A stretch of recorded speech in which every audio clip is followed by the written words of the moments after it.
दोस्तों, बॉलीवुड के खिलाड़ी अक्षय कुमार एक बार फिर से एक फिल्म लेकर हाजिर है, जिसमें वो एक रो के स्पाई एजेंट का किरदार निभा रहे हैं और इसी एजेंट पर फिल्म का नाम रखा गया है। ये फिल्म सच्ची घटनाओं से प्रेरित है, लेकिन ट्विस्ट ये है कि ये एक नहीं बल्कि दो घटनाओं को मिलाकर बनी है। पहली घटना तब की है जब इंदिरा गांधी देश की प्रधानमंत्री थी और दूसरी घटना तब की है जब अटल बिहारी वाजपेयी देश के प्रधानमंत्री थे। लेकिन दोनों ही प्लेन हाईजैक बेहद ही दिलचस्प है। अक्षय कुमार ने जिस RNW ऑफिसर का रोल प्ले किया है, वो रोल किसी और का नहीं बल्कि वर्तमान NSA अजीत डोभाल से प्रेरित है। तो चलिए दोस्तों, शुरू करते हैं आज का वीडियो, जिसमें हम बात करेंगे बेल बॉटम मूवी की रियल स्टोरी के बारे में। वीडियो शुरू करने से पहले आप सबसे रिक्वेस्ट है कि चैनल को जरूर सब्सक्राइब कीजिए और हाँ, ये बेल आइकन दबाना ना भूले ताकि नए आने वाले वीडियोस आपको सबसे पहले मिले। फिल्म की शुरुआत में हमें सबसे पहले इंदिरा गांधी के द्वारा एक विशेष शख्स से मुलाकात करवाई जाती है, RN काउ। भारत में हुई विमान हाईजैक की कहानियां जानने से पहले आपको सबसे पहले RN काउ को जानना होगा। 1996 में पूरे भारत में बांग्लादेश के जन्म की 25वीं सालगिरह का जश्न मनाया जा रहा था। इसी अवसर पर भारत में कई बैठकें आयोजित की जा रही थी। एक ऐसे ही बैठक में एक बांग्लादेशी पत्रकार ने हॉल की पिछली सीट पर एक लंबे, स्मार्ट और आकर्षक शख्स को देखा। वो उनके पास आकर बोला, सर, आपको तो वहाँ मंच पर सबके बीच में होना चाहिए था। आपकी वजह से ही तो 1971 पॉसिबल हो पाया था। उस आकर्षक और शर्मीले इंसान ने जवाब दिया, जी नहीं, मैंने कुछ नहीं किया। मंच पर बैठे लोगों की तारीफ होनी चाहिए। पहचान लिए जाने से परेशान वो शख्स अपनी जगह से उठा और चुपचाप हॉल से बाहर निकल गया। इस शख्स का नाम था रामेश्वर नाथ काउ, भारत की बाहरी खुफिया एजेंसी रो यानी RNW के जन्मदाता। आपको बता दें कि भारत की बाहरी खुफिया एजेंसी को जो जानते नहीं वो इसे रो के नाम से पुकारते हैं, जबकि जो इसे करीब से जानते हैं और इसमें काम करते हैं वो इसे रो नहीं बल्कि RNW कहते हैं। रामेश्वर नाथ काउ का जन्म 10 मई 1918 को वाराणसी में हुआ था। 1940 में उन्होंने भारतीय पुलिस सेवा, जिसे उस जमाने में IP कहा जाता था, की परीक्षा पास की और उन्हें उत्तर प्रदेश का काडर दिया गया। 1948 में जब इंटेलिजेंस ब्यूरो की स्थापना हुई तो उन्हें उसका सहायक निदेशक बनाया गया और प्रधानमंत्री जवाहरलाल नेहरू की सुरक्षा की जिम्मेदारी उन्हें सौंपी गई। वो अपने काम में बेहद ही माहिर थे, यहाँ तक कि उन्होंने चीन के प्रधानमंत्री को मारने की साजिश का भी खुलासा किया था। ताइवान प्लेन हाईजैक करके चीन के प्रधानमंत्री को मारना चाहता था। दरअसल वो प्लेन भारत का था और चीन के प्रधानमंत्री के लिए उसे किराए पर लिया गया था, जो कि बाद में क्रैश हो गया था। हालांकि उस दिन चीन के प्रधानमंत्री उस प्लेन में सवार नहीं थे। खैर, ये तो पुरानी बात है। अब आते हैं 1968 में। इंदिरा गांधी ने CIA और MI6 की तर्ज पर भारत में भी देश के बाहर के खुफिया मामलों के लिए एक agency research and analysis wing बनाने का फैसला किया और काउ को इसका पहला निदेशक बनाया गया। रो ने अपनी उपयोगिता 1971 के भारत पाकिस्तान युद्ध में सिद्ध कर दी। काउ और उनके साथियों की देखरेख में 1 लाख से भी अधिक मुक्ति वाहिनी के जवानों को भारत में प्रशिक्षण दिया गया। काउ का खुफिया तंत्र इतना मजबूत था कि उन्हें इस बात तक की जानकारी थी कि किस दिन पाकिस्तान भारत पर हमला करने वाला है। पाकिस्तान के प्रेसिडेंट के कार्यालय में एक भारतीय जासूस था।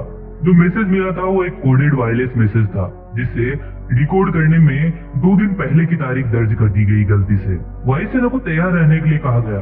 2 दिन तक कुछ नहीं हुआ। ये लोग हाई अलर्ट पर थे।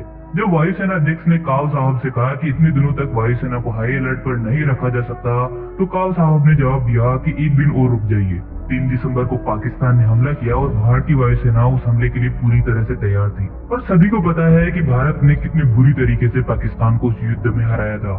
सिक्किम को भारत में मिलाने का क्रेडिट भी इन्हीं को दिया जाता है।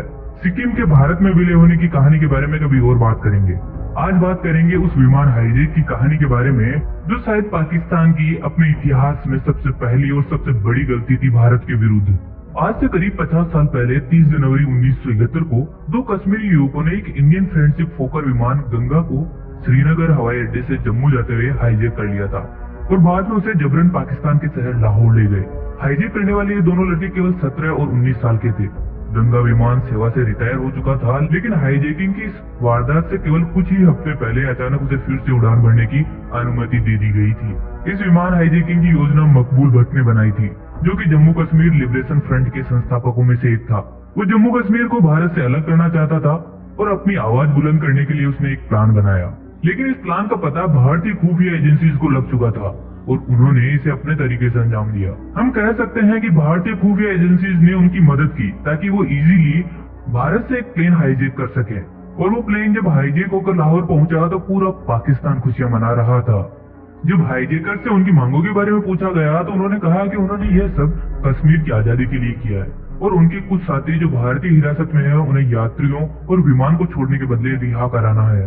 खैर कुछ भी हो, इस विमान हादसे की वजह से भारत ने पाकिस्तान पर इल्जाम लगाए और अपना हवाई क्षेत्र यूज करने पर बैन लगा दिया पाकिस्तान पर, जिसकी वजह से पाकिस्तान का पूर्वी पाकिस्तान में जाने का रास्ता पूरी तरीके से बंद हो गया। सेना की आवाजाही बंद हो गई और दिसंबर आते आते तो भारत ने पाकिस्तान के 2 टुकड़े कर दिए और दुनिया के नक्शे में एक नए मुल्क ने जन्म लिया था, बांग्लादेश। और इन सब के पीछे एक ही शख्स था जिसका इंट्रोडक्शन इस वीडियो की शुरुआत में किया गया था, रामेश्वर नाथ काव। खैर अपने जैसे कई बंदे तैयार किए थे रामेश्वर नाथ काव ने, जिन्हें फॉरेन में अपने एसेट्स की तरह डिप्लॉय कर रखा था। उन्हीं में से एक है अजीत डोवाल, जो पाकिस्तान में कई सालों तक पाकिस्तानी नागरिक बनकर रहे हैं। खैर हम अब आते हैं दूसरी स्टोरी पर। आज से करीब 22 साल पहले वो 24 दिसंबर की शाम थी। दिन था शुक्रवार, घड़ी में 4:30 बजने वाले थे। काठमांडू के त्रिभुवन इंटरनेशनल एयरपोर्ट से इंडियन एयरलाइंस की फ्लाइट संख्या IC814 नई दिल्ली के लिए रवाना होती है। शाम 5 बजे जैसे ही विमान भारतीय वायु क्षेत्र में दाखिल होता है, अपहरणकर्ता हरकत में आते हैं और फ्लाइट को हाईजेक करके फ्लाइट को पाकिस्तान ले जाने की मांग करते हैं। तभी भारत और दुनिया को पता चलता है कि भारतीय विमान अगवा कर लिया गया है। विमान में फ्यूल कम था, इसी वजह से अमृतसर के हवाई अड्डे पर इसे लैंड कराया गया। भारत चाहता था कि विमान में फ्यूल भरने के लिए जितनी देर की जा सकती है की जाए और इसी देरी की वजह से अपहरणकर्ताओं ने इसे लाहौर ले जाने की बात कही। लेकिन पाकिस्तान को पिछली बातें याद थी और इसी वजह से उनकी फट रही थी। उन्होंने इसे लाहौर में लैंड करने की अनुमति ही नहीं दी। खैर फ्यूल खत्म हो गया था, इसी वजह से इमरजेंसी लैंडिंग कराई गई। अपहरणकर्ता लाहौर से इस विमान को कांधार ले जाना चाहते थे, लेकिन कांधार एयरपोर्ट पर रात को लैंडिंग नहीं होती थी। इसी वजह से वो इसे दुबई ले गए और वहां इसे फिर से रिफ्यूल किया। फ्यूल भरवाने के बदले में दुबई एयरपोर्ट पर इन्होंने 27 लोगों को रिहा किया और इसके बाद वो इसे कांधार ले गए। उस समय अफगानिस्तान पर तालिबान का कब्जा हुआ करता था। इस एयरप्लेन पर कुल 180 लोग सवार थे। विमान के अफगानिस्तान में लैंडिंग के कुछ घंटों बाद ही आतंकवादियों ने यात्रियों पर जुल्म ढाना शुरू कर दिया ताकि इंडियन गवर्नमेंट को धमकाया जा सके। उन्होंने रूपन कात्याल नाम के एक शख्स को मार भी डाला था। भारत में मीडिया का प्रेशर भारत सरकार पर दिनों दिन बढ़ता जा रहा था। आतंकवादियों की मांग थी कि भारत में बंद उनके सैकड़ों साथियों सहित 20 करोड़ अमेरिकी डॉलर की फिरौती दी जाए। हालांकि विमान में ज्यादातर यात्री भारतीय ही थे, लेकिन इनके अलावा Australia, Belgium, Canada, France, Italy, Japan, Spain और अमेरिका के नागरिक भी इस फ्लाइट में सफर कर रहे थे। इसीलिए सरकार पर इंटरनेशनल कम्युनिटी का दबाव भी था। खैर भारत सरकार ने अपनी खुफिया एजेंसी को इस काम पर लगा दिया। शायद उनके पास थोड़ा ज्यादा वक्त होता तो वो फ्री में उनको छुड़ा लाते, लेकिन समय का अभाव और इंटरनेशनल कम्युनिटी का दबाव भारत पर बढ़ता ही जा रहा था। इसीलिए आतंकवादियों को पैसे तो नहीं दिए गए, लेकिन 3 आतंकवादियों को छोड़ना पड़ा, जिसमें भारत का मोस्ट वांटेड आतंकवादी मौलाना मसूद अजहर भी शामिल था। आतंकवादियों से डील करने के लिए पर्दे के पीछे से काम कर रहे थे अजीत डोवाल। खैर वो इस मिशन में उस हद तक सफल नहीं हो पाए जिस हद तक उनके गुरु रामेश्वर नाथ काव हुआ करते थे। लेकिन इसके पहले और इसके बाद भी उन्होंने कई कवर्ट ऑपरेशन जारी रखे अपने, जिनकी वजह से कई बार पाकिस्तान को मुंह की खानी पड़ी थी। दोस्तों आप क्या कहते हैं अजीत डोवाल के बारे में? कमेंट करके हमें जरूर बताइए। और आपसे ये बात जरूर पूछना चाहेंगे कि अगर आपको स्पाई बनाकर किसी दूसरे देश में भेज दिया जाए तो क्या आप ये काम करना चाहेंगे? हाँ या ना कमेंट करके हमें जरूर बताइए। वीडियो कैसा लगा? अगर अच्छा लगा तो लाइक और शेयर करना ना भूले। चैनल को जरूर सब्सक्राइब कीजिए। दोस्तों जल्दी मिलेंगे नई वीडियो के साथ, तब तक के लिए नमस्कार।